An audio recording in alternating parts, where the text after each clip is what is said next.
Beri nama pedang ini Naga Puspa. Selamatkan dia. Jangan sampai jatuh ke tangan pendekar berwatak jahat.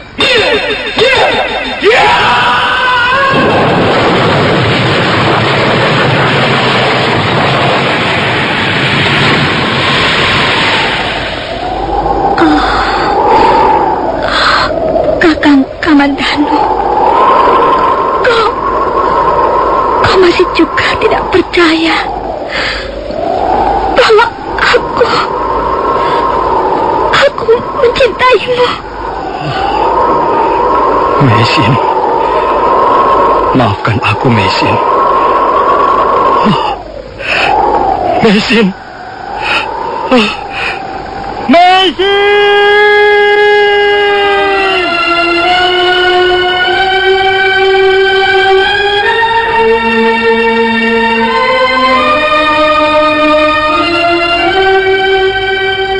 Tutur Tinula.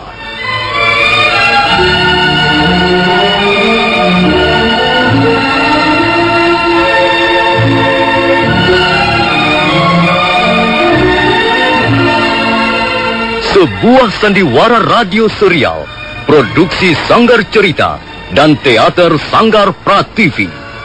Sebuah kisah dengan latar belakang sejarah runtuhnya Singasari dan berdirinya Kerajaan Majapahit.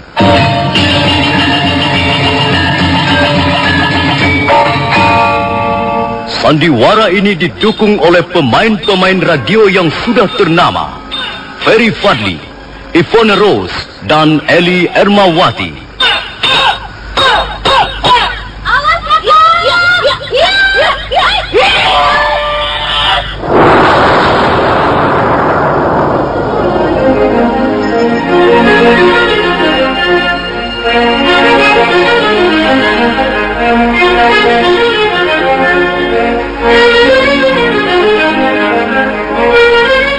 Cerita ini ditulis dan disusun oleh S. Tijab, hiasan musik dan sutradara C. Ispriyonoka.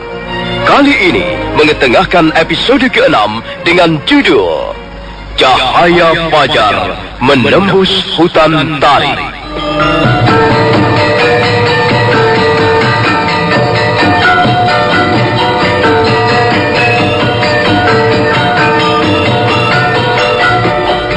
Dalam seri ke-151 ini didukung oleh para pemain Juni sebagai Linggapati, Yuli sebagai Werdamurti, Kalubis sebagai Kebo Anabrang, Rudi sebagai Nambi, Budi Kelontong sebagai Banyak Kapuk, Nusri Nurdin sebagai Lembu Sora, Rusli sebagai Rangga Lawe, Ki Iwan sebagai Ki Wahan, dan Asdi Suhastra pembawa cerita.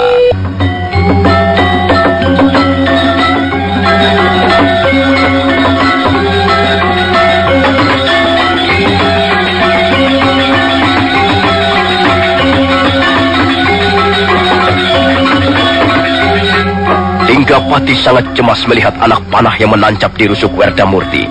Kalau dibiarkan, lukanya bisa membengkak dan bahkan membusuk. Karena itu dia bermaksud mencabutnya.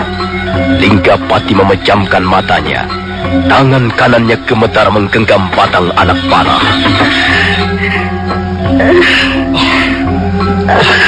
Tahanlah, Werdamurti. Aku akan mencabut anak panah ini.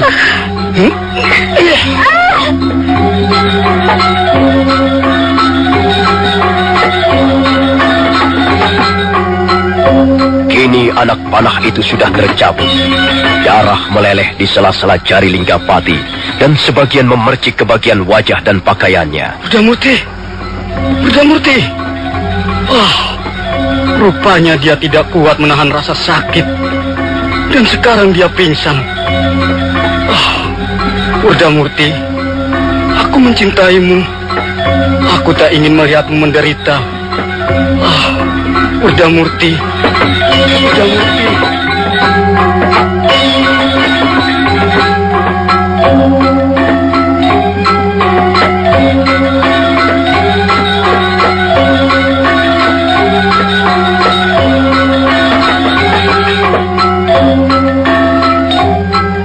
Sinar matahari semakin lemah.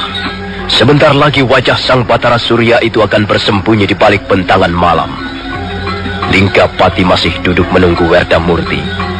Dia sudah membalut luka di rusuk gadis itu dengan sobekan kain pakaiannya. Sementara dia merasakan lukanya sendiri semakin pedih. Linggapati girang sekali ketika melihat tubuh Werdamurti bergerak-gerak. Werdamurti. Oh, kau sudah sadar kembali. Kakang Linggapati. Ya, ini aku, Werdamurti. Aku Linggapati ada di sebelahmu. Apa yang kau rasakan sekarang? Apakah Majapahit masih jauh, Kakang? Tidak seberapa jauh lagi. Aku sudah melihat ada kepulan-kepulan asap di beberapa tempat. Barangkali di belakang bukit itu ada rumah-rumah yang dihuni manusia. Atau barangkali disitulah letak dukuh Majapahit yang kita tuju sekarang ini. Kalau begitu, marilah kita lanjutkan perjalanan, Kakang. Tapi bagaimana dengan lukamu, Werdamurti? Kita harus segera tiba di Majapahit, Kakang, dan menghadap Gusti Sanggrama Wijaya. Itulah yang terpenting. Kalau begitu, baiklah. Mari kita lanjutkan perjalanan. Ayo, kupapah kau. Mari, Kakang.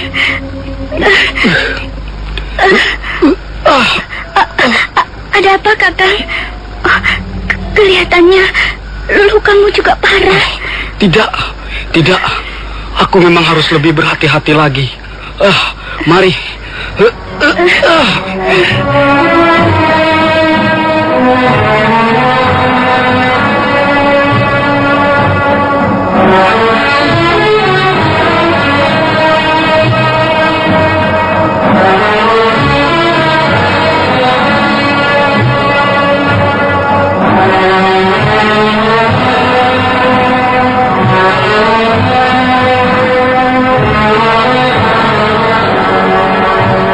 Memang, Linggapati merasakan rasa nyeri dan panas yang menyengat bagian perutnya setiap membuat gerakan yang kasar. Dan kadangkala darah kembali mengucur, meleleh ke paha sampai betis kakinya. Tapi pemuda Lopandak itu tak ingin menampakkan rasa sakitnya di depan kekasihnya.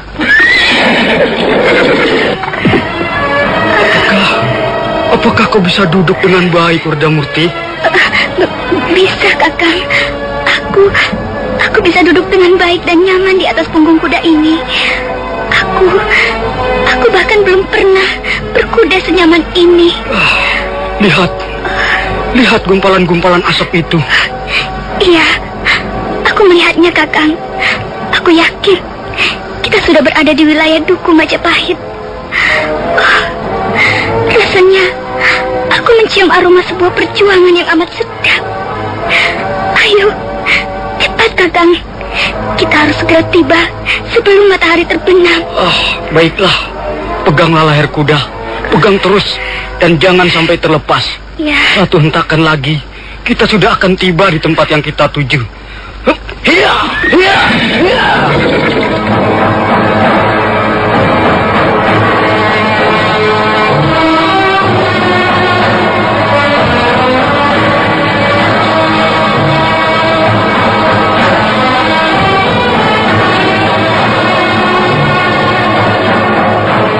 Matahari mulai tenggelam di bawah daerah yang berbukit-bukit. Sinarnya membias ke angkasa, menyepuh mega-mega putih dengan warna keemasan. Linggapati masih mengendarai kudanya menyusuri jalanan hutan yang mulai gelap. Suatu ketika kudanya melompati sungai kecil yang airnya jernih. Dan pada saat lain, kuda itu berlari dengan hati-hati di atas akar-akar pohon yang menjalar ke sana kemari. Kuda itu berlari tidak cukup kencang, seolah ingin menjaga keselamatan dua orang yang duduk di atas punggungnya. Linggapati kelihatan sangat lelah. Dia harus berkuda sambil menahan rasa sakit di perutnya yang terluka, sementara masih harus menjaga Werdamurti agar tidak terlempar dari atas kuda.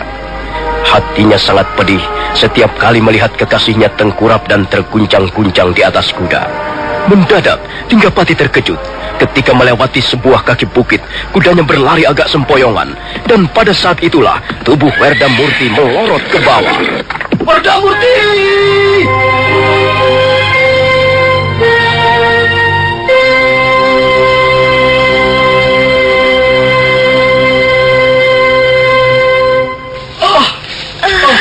Werdamurti! Werdamurti! Kakang Linggapati. Aku di sini, Werdamurti. Aku di sini. Aku tidak kuat lagi, Kakang. Aku tidak tahan lagi. Kau harus kuat. Kita akan sampai ke Majapahit bersama-sama. Tidak, Kakang. Tinggalkan aku di sini saja. Kakang teruskan perjalanan tanpa aku. Tidak, Werdamurti. Aku tak akan meneruskan perjalanan tanpa kau. Kakang, aku mencintaimu, Kakang. Aku telah gagal sampai ke Majapahit. Tapi kau harus berhasil, Kakang. Kita akan berhasil. Bukan hanya aku, tapi kita berdua. Majapahit sudah dekat sekarang. Kita akan segera tiba di hadapan Gusti Sang Ramawijaya.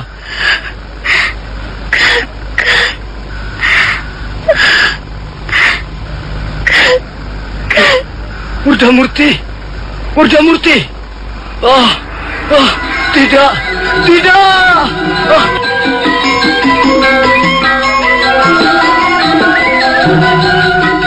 Linggapati mengguncang-guncang tubuh kekasihnya, menciumi wajahnya, memijit-mijit kaki dan mengurut bahunya. Tapi gadis Lopandak itu tetap saja diam. Matanya terpejam dengan sempurna. Dan bibirnya menyungging senyuman yang damai. Werdamurti, akhirnya kau tidak tahan lagi. Lukamu memang cukup parah. Oh, Werdamurti, maafkan aku. Akulah yang membuat lukamu semakin parah. Maafkan aku, Werdamurti. Tapi kau jangan khawatir. Aku akan memenuhi permintaanmu. Aku harus sampai ke Majapahit. Tapi aku tidak akan membiarkanmu terbaring di tempat ini. Mari sayang. Aku akan menggendongmu. Linggapati akan membopongmu ke Majapahit. Linggapati mengangkat tubuh Werdamurti yang sudah seluruhnya menjadi dingin. Dia merasakan pedih di bagian perutnya, dan ada sesuatu yang merembes keluar. Dia tahu bahwa darahnya kembali mengalir. Tapi pemuda Lopandak itu tak menggubrisnya. Dia terus melangkah sambil menggendong tubuh gadis yang amat dicintainya.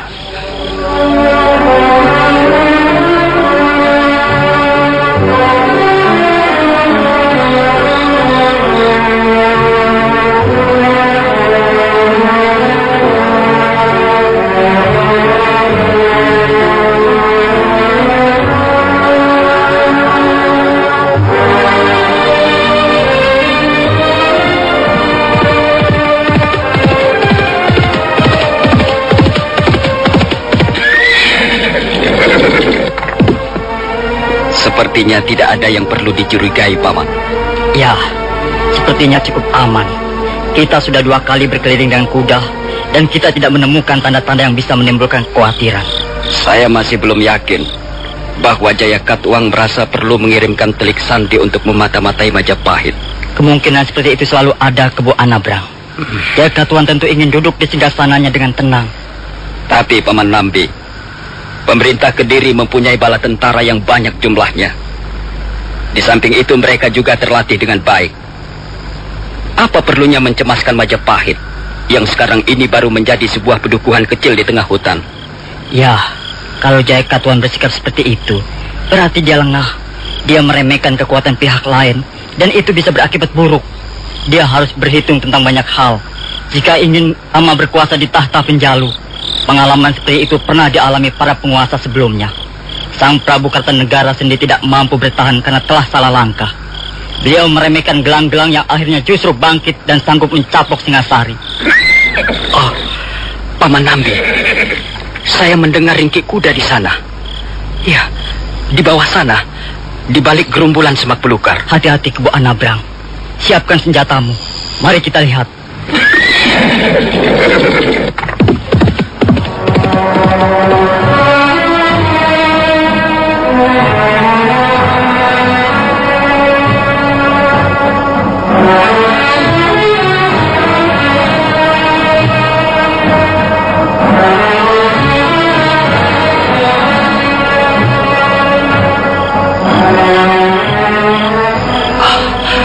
Keduanya terluka parah, Paman. Yang wanita sudah meninggal. Dia terluka di bagian rusuknya, di bawah payudara. Ya, lukanya sangat lebar. Mungkin dia mati karena kehabisan darah. Yang laki-laki terkena sabetan senjata tajam di bagian perutnya. Rupanya dia sempat mengikat lukanya dengan sobekan kain, Paman. Kau kenal mereka, Kebo Anabrang? Tidak, Paman. Jelas mereka bukan warga Majapahit. Mungkin mereka telik sandi pemerintah Kediri. Aku belum bisa memastikannya. Tapi jelas, mereka mempunyai tujuan tertentu datang ke Majapahit. Paman, apakah mereka akan kita bawa menghadap Gusti Sang Grama Wijaya sekarang? Gusti Sang Grama Wijaya sedang menerima tamu dari Kadipaten Sumenep. Dan lagi kulihat luka orang itu cukup parah. Sebaiknya kita berusaha menyelamatkan nyawanya. Jangan sampai dua-duanya meninggal tanpa keterangan yang bisa kita peroleh. Kalau tidak salah, rumah Ki Wahan tidak terlalu jauh dari tempat ini. Paman Nambi mau membawa mereka ke rumah Ki Wahan? Ya, di samping rumahnya dekat dari sini. Ki Wahan juga seorang ahli obat. Ayo, Bu Anabrang, kau naikkan laki-laki ini ke atas kudamu. Biar yang perempuan ikut bersamaku. Kita pergi ke rumah Ki Wahan. Baik, Paman.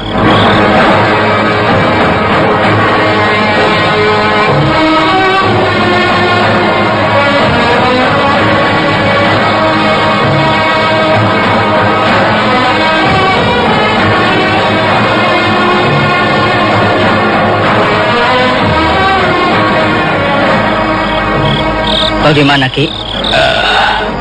Hamba sudah memeriksanya, Gusti. Tapi lukanya memang parah sekali. Barangkali dia berkuda terlalu jauh. Nampaknya dia banyak kehilangan darah. Apa dia masih belum juga sadar?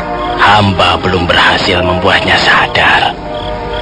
Di lubang hidungnya, hamba sebarkan aroma daun-daunan yang sangat keras.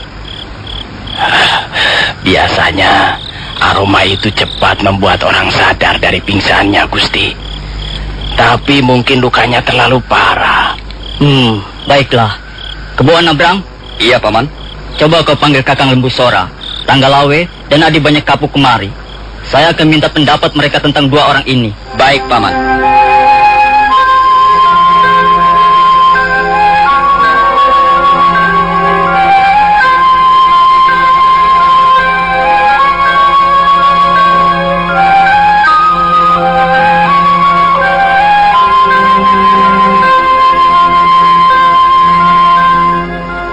Kebo Anabrang, pendekar bertubuh gempal itu segera melompat ke arah kudanya. Dia memacu kudanya meninggalkan rumah Ki Wahan. Derapnya segera lenyap di kejauhan malam. Tak lama kemudian, dia sudah kembali lagi bersama Lembu Sora, Ranggalawe, dan Banyak Kapuk.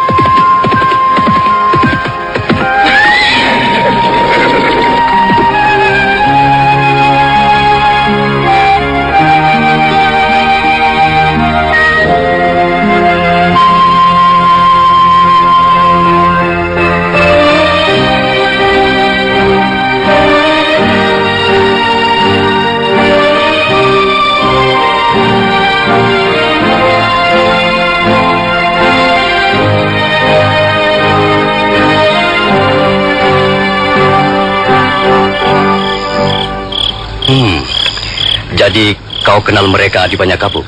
Iya. Mereka adalah Linggapati dan Werdamurti. Mereka murid-murid saya di Lopandak, kata Lembu Sora. Werdamurti adalah putri kepala desa Lopandak, Rakawi Kirang.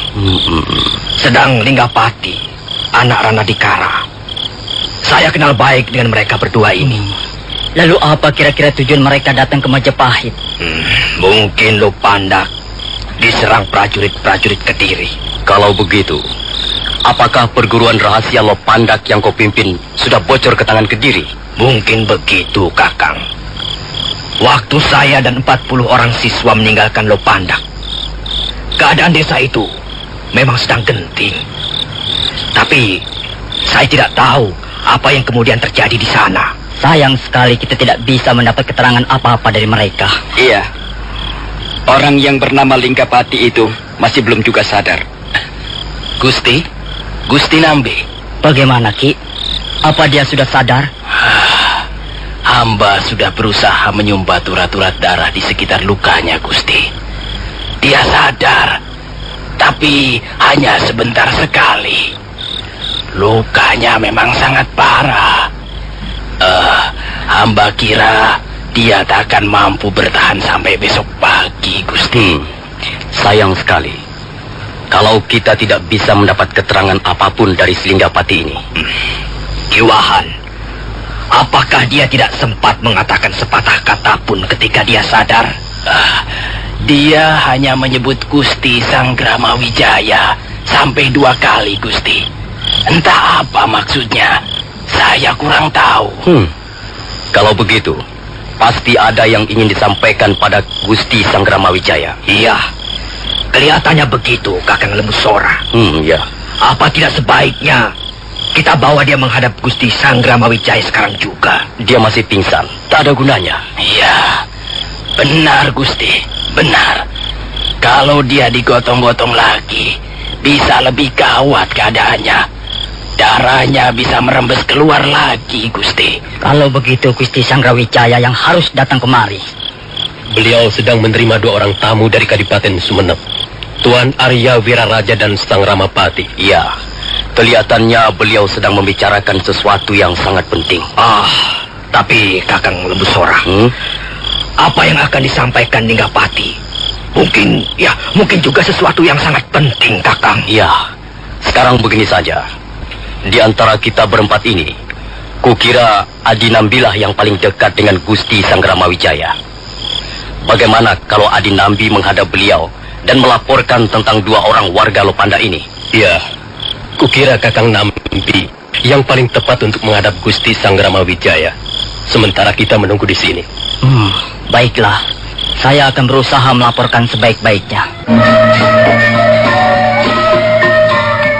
Nambi terus berkuda melintasi jalan setapak. Dia adalah seorang laki-laki setengah tua. Dia adalah bekas seorang perwira Singasari yang seringkali terlibat dalam peperangan. Karena itu, sekalipun usianya mendekati setengah abad, tapi tubuhnya kelihatan masih cukup perkasa untuk berguncang-guncang di atas punggung kuda.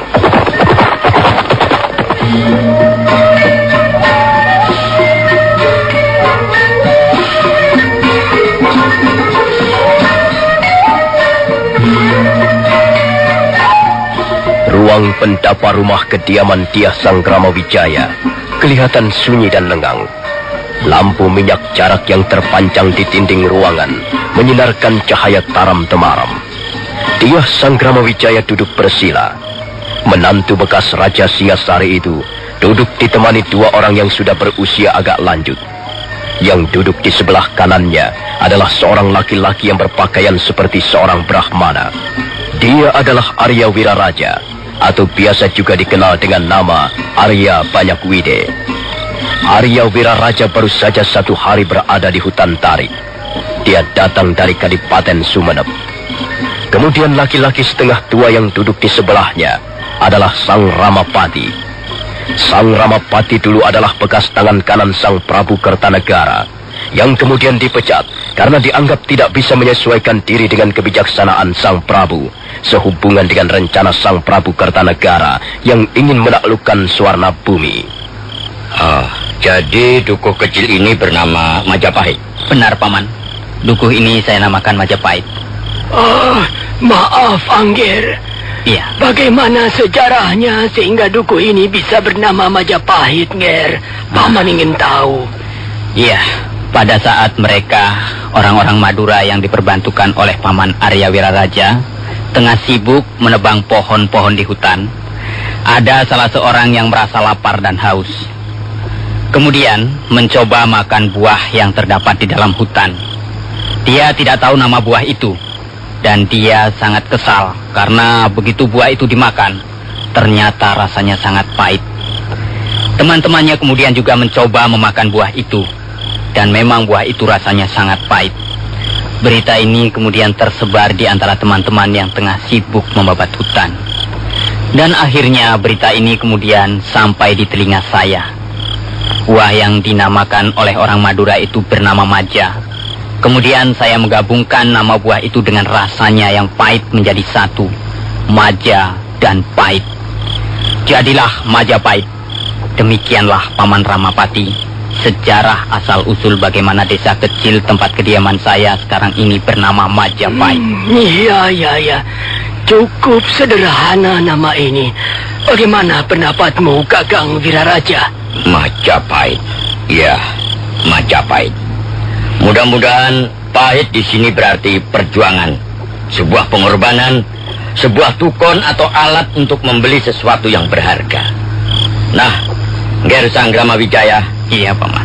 Mudah-mudahan saja pengorbanan, perjuangan yang telah Angger rintis semenjak tinggal di Pedukuhan Majapahit ini akhirnya kelak akan memberikan sesuatu yang sangat berharga bagi kehidupan Angger dan seluruh rakyat yang tinggal di Majapahit. Terima kasih Paman Wiraraja. Bantuan Paman Wiraraja dan juga Paman Ramapati sangat saya butuhkan sekarang ini. Oh, iya Angger. Paman ingin tahu sudah berapa keluarga yang menghuni dukuh Majapahit sekarang ini? Penghuni dukuh Majapahit terdiri dari beberapa macam, Paman. Mereka ada yang merupakan keluarga, kalau tidak salah jumlahnya tidak lebih dari 40 keluarga. Kemudian ada penghuni lain yang merupakan calon-calon prajurit yang telah saya persiapkan sekarang ini. Kemudian penghuni lain lagi yang terdiri dari orang-orang Madura yang Paman perbantukan untuk membabat hutan tarik selama ini. Kalau tidak salah, seluruh penduduk Majapahit sekarang ini kurang lebih berjumlah sekitar 700 orang, Paman. Ketika mereka tengah sibuk membicarakan tentang Majapahit yang saat ini sedang tumbuh dan berkembang menjadi sebuah pedukuhan yang semakin hari semakin ramai, mendadak terdengar derap kuda dari kejauhan.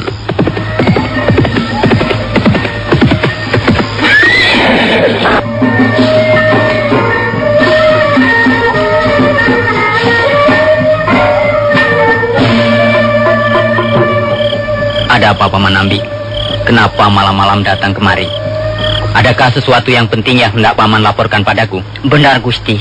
Ada sesuatu yang penting yang hendak hamba sampaikan pada Gusti Sanggrama Wijaya. Apakah itu, Paman? Nambi kemudian menceritakan perihal 2 orang warga desa Lopandak yang sekarang berada di rumah kediaman Ki Wahan. Dia, Sanggrama Wijaya, memperhatikan dengan seksama seluruh laporan yang diberikan oleh orang kepercayaannya. Kemudian dia menoleh kepada Arya Wiraraja yang berada di sebelahnya. Paman Wiraraja dan juga Paman Ramapati, maaf, agaknya saya terpaksa harus meninggalkan Paman berdua untuk beberapa saat lamanya. Barangkali ada sesuatu yang telah terjadi di Majapahit yang harus segera saya ketahui latar belakangnya. Oh, ya, silakan Ger, silakan. Biarkanlah Paman berdua menunggu di ruang pendapa ini. Mungkin saya hanya sebentar, Paman. Saya kira saya akan kembali lagi dan kita bisa meneruskan berbicara tentang banyak hal. Mari Paman Nambi, antarkan saya ke rumah Ki Wahan malam ini juga. Mari, Gusti.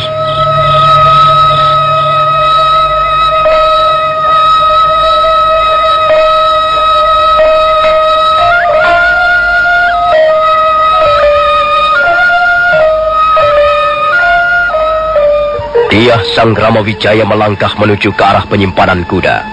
Dan sebentar kemudian dia sudah berkuda meninggalkan rumah kediamannya. Sementara itu, Nambi berkuda mengiringi di belakangnya. Mereka terus berkuda menembus keremangan malam yang hanya diterangi oleh cahaya bintang di atas langit. Kabut tipis melayang rendah melintasi pohon-pohonan, dan angin yang bertiup semakin kencang membuat udara semakin bertambah dingin.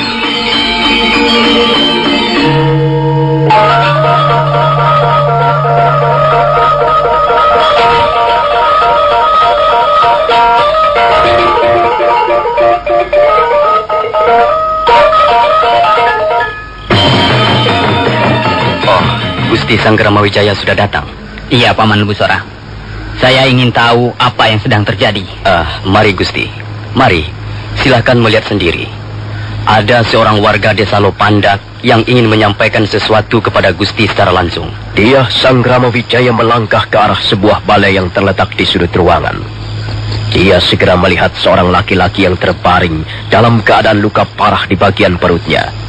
Darah masih merembes keluar dan sebagian sudah mengering di seluruh pakaiannya. Laki-laki itu tiba-tiba menggeliat dan matanya mendelik seolah-olah merasakan kesakitan yang amat sangat.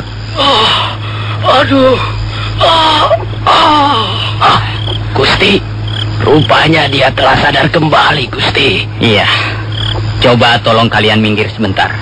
Aku akan berbicara dengan orang ini. Gusti. Gusti Sangramawijaya. Iya, akulah Sangramawijaya. Apakah ada sesuatu yang hendak kau sampaikan padaku? Desa Lopandak diserang habis oleh prajurit-prajurit Kediri.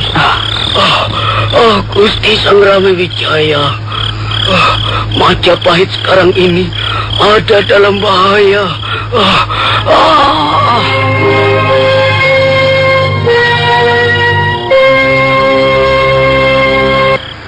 Sayang sekali dia hanya sempat menyampaikan sepatah dua patah kata. Iya, benar Gusti. Sayang sekali orang itu keburu meninggal terlalu cepat. Kalau tidak, barangkali banyak hal yang penting yang bisa disampaikan pada Gusti Sangramawijaya. Apakah ada yang mengenali orang ini, Paman Lebusora? Dia adalah murid Adi Banyak Kapuk, Gusti. Dia adalah warga desa Lopanda. Dia datang ke Majapahit bersama seorang wanita. Dan wanita itu sudah meninggal lebih dulu di tengah perjalanan menuju kemari. Iya, memang dibutuhkan orang-orang yang mau berkorban jika suatu rencana besar hendak dijalankan. Dua orang ini sangat berjasa bagi pertumbuhan pedukuhan Majapahit, baik untuk masa-masa sekarang maupun untuk masa-masa yang akan datang. Kita tidak boleh melupakan jasa-jasanya. Kita akan berdosa sekali jika sampai melupakan jasa-jasanya. Paman Lebusora. Iya, Gusti. Tolong kau urus penguburan dua orang ini besok pagi. Dan sekarang, malam ini saya tugaskan Paman Nambi untuk menunggui jenazah dua orang ini di rumah Kiwahan. Sedangkan Paman Lebusora, Kakang Ranggalawi, Kakang Kebon Abrang, Kakang Banyak Kapuk, ikutlah aku.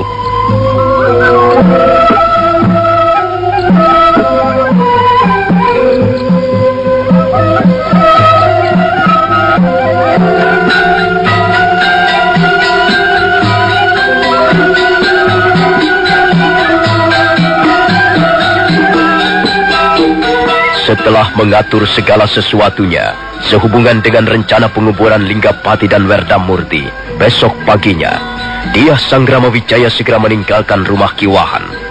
Sementara itu, Lembu Sora, Kebo Anabrang, Ranggalawe dan Banyak Kapuk mengiringi di belakangnya. Mereka terus berkuda menempuh jarak kurang lebih 30 pal jauhnya. Dan setelah beberapa saat lamanya mereka berkuda di atas jalan setapak, tak lama kemudian mereka pun sudah memasuki halaman rumah Dyah Sangramawijaya. Setelah menambatkan kudanya masing-masing, mereka memasuki ruang pendapa. Di ruang pendapa, kelihatan Arya Wiraraja dan Sang Ramapati masih duduk bersila sambil berbincang-bincang. Angger Sangramawijaya, Iya. Apa yang telah terjadi sebenarnya, Angger? Telah terjadi Rajapati, Paman. Tapi korbannya bukan warga Majapahit sendiri. Oh. Mereka adalah dua orang warga Lopandak. Warga desa Lopandak? Iya, Paman. Mereka bernama Linggapati dan Werdamurti. Apa sebenarnya yang telah mereka alami? Mengapa mereka bisa mati di pinggiran desa Majapahit? Apa sebenarnya yang telah menimpa diri mereka, Angger?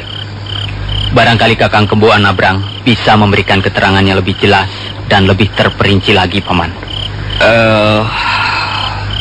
Begini, Tuan Arya Wiraraja.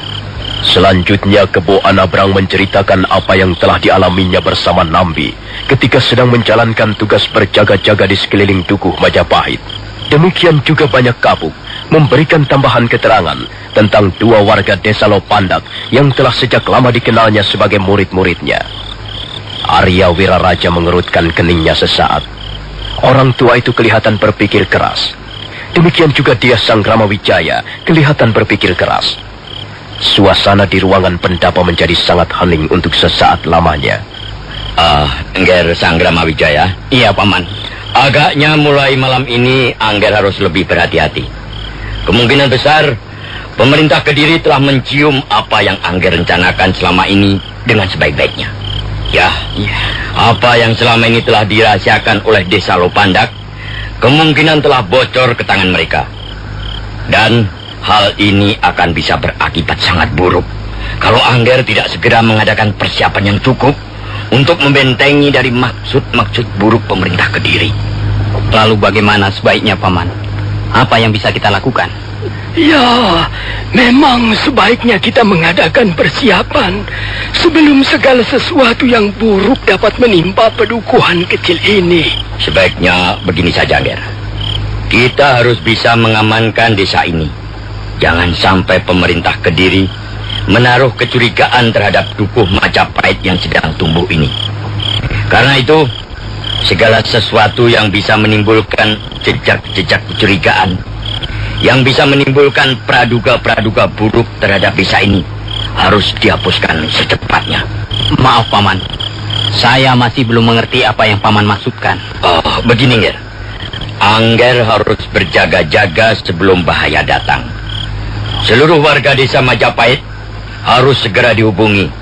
Jangan sampai di antara mereka ketahuan menyimpan senjata tajam seperti pedang, tombak, keris, cundrik, ataupun senjata-senjata lain yang biasa digunakan untuk berperang. Bagaimana dengan calon-calon prajurit yang sekarang sudah bermukim di Dukuh Majapahit ini, Paman? Sebaiknya malam ini juga mereka harus diungsikan ke tempat lain. Mereka harus bersembunyi di gua-gua ataupun di tempat-tempat yang tersembunyi yang terdapat di sekitar hutan tarik ini. Dukuh Majapahit seketika menjadi sibuk. Seluruh warga desa keluar dari rumahnya masing-masing sambil membawa obor.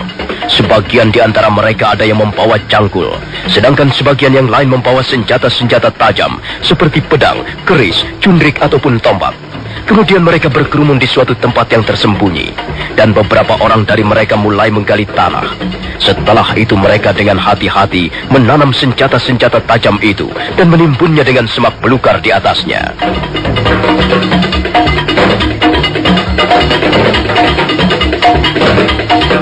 Sementara itu, di tempat lain juga nampak adanya kesibukan. Rangga Lawe mengumpulkan calon-calon prajurit Majapahit di sebuah tanah lapang yang cukup luas. Mereka berjumlah sekitar 400 orang. Setelah memberikan keterangan secukupnya, dan setelah mengadakan persiapan yang secukupnya, maka Rangga Lawe pun memerintahkan agar mereka segera berangkat meninggalkan Dukuh Majapahit malam itu juga. Dan mereka pun segera naik ke atas punggung kuda masing-masing untuk kemudian memacu kudanya ke arah barat menembus kegelapan malam yang masih pekat.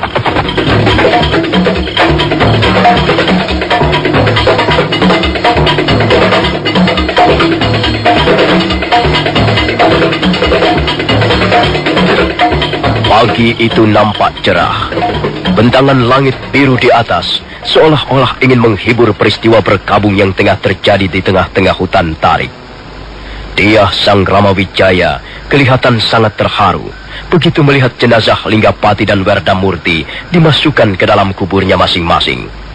Nah, saudara-saudaraku tercinta semuanya, teman-temanku seperjuangan yang saya hormati semuanya, untuk membangun sebuah istana yang besar dibutuhkan ribuan atau bahkan mungkin ratusan ribu tumpukan batu bata merah. Nah, Linggapati dan Werdamurti adalah dua potong batu merah yang telah menjadi alas paling bawah bagi suatu bangunan istana yang megah. Untuk suatu rencana yang besar, maka dibutuhkan pula pengorbanan yang besar. Untuk suatu cita-cita yang besar, maka dibutuhkan juga pengorbanan yang besar. Tapi sesuatu yang besar tidak langsung menjadi besar begitu saja. Sesuatu yang besar harus dirintis dari sejak awalnya. Harus dimulai dari yang kecil, tapi dengan tekad membaja, dengan niat yang baik dan murni, dengan semangat dan ketekunan. Maka betapapun besarnya sebuah cita-cita, akhirnya pasti akan terwujud juga.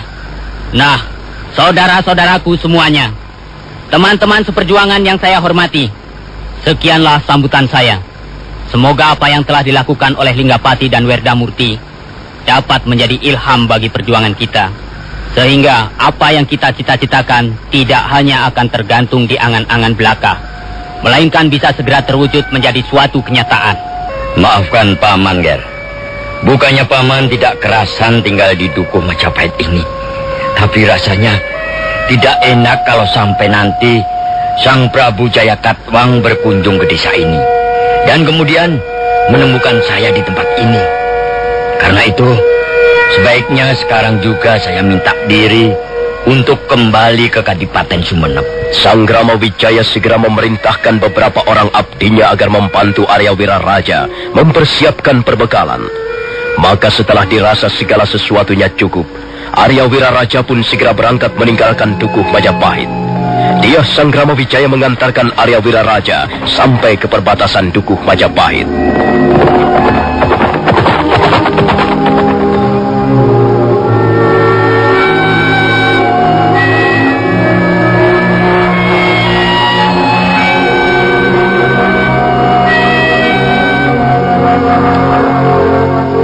Sampai menjelang sore hari, Dukuh Majapahit kelihatan tenang.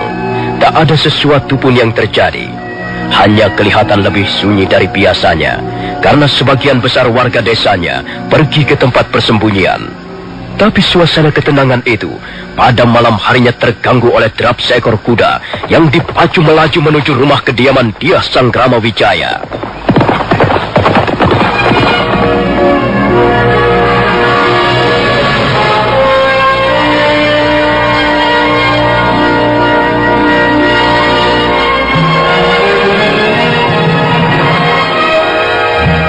Ada apa, Paman Nambi? Ada seorang Trik Sandi melaporkan sesuatu yang sangat penting, Gusti. Apa yang dia laporkan, Paman? Cepat, beritahukan padaku. Trik Sandi itu melaporkan bahwa Sang Prabu Jayakatwang dengan dikawal oleh kurang lebih 200 orang prajurit telah memasang kemah di dekat hutan tarik, Gusti. Paman Jayakatwang memasang kemah di dekat hutan tarik? Apa maksudnya? Menurut laporan Trik Sandi itu, prajurit-prajurit Kediri itu membawa peralatan berburu, Gusti.